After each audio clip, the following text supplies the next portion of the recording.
I know that virtue to be in you, Brutus, as well as I do know your outward favor. Well, honor is the subject of my story. I cannot tell what you and other men think of this life, but for my single self, I had as lief not be as live to be in all of such a thing as I myself. I was born free as Caesar.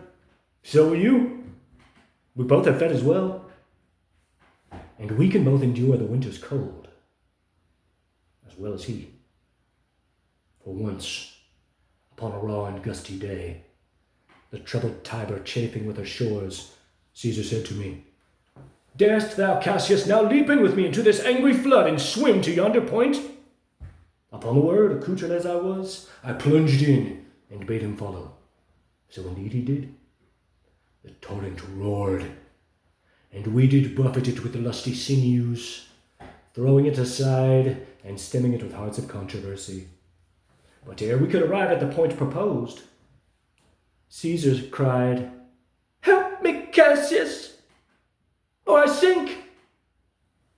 I, as Aeneas, our great ancestor, did from the flames of Troy upon his shoulder the old Anchises bear, so from the waves of Tiber did I, the tired Caesar.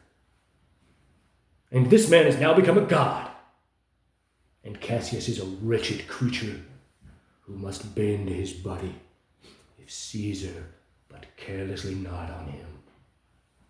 He had a fever when he was in Spain, and when the fit was on him, I did mark how he did shake. 'Tis true, this god did shake. His coward lips did from their colour fly, and that same eye, whose bend doth all the world, did loose his lustre. I did hear him groan.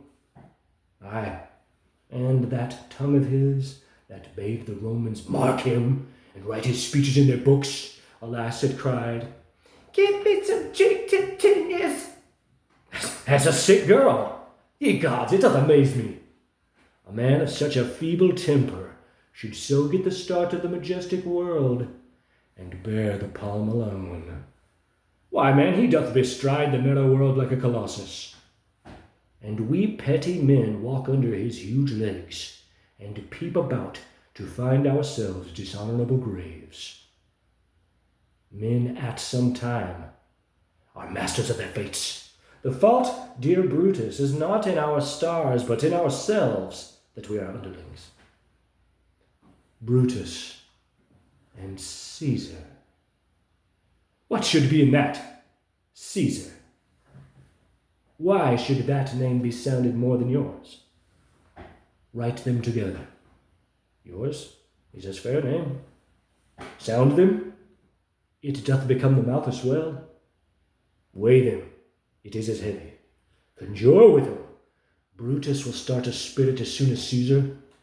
Now, in the names of all the gods at once, upon what meat doth this our Caesar feed, that he is grown so great?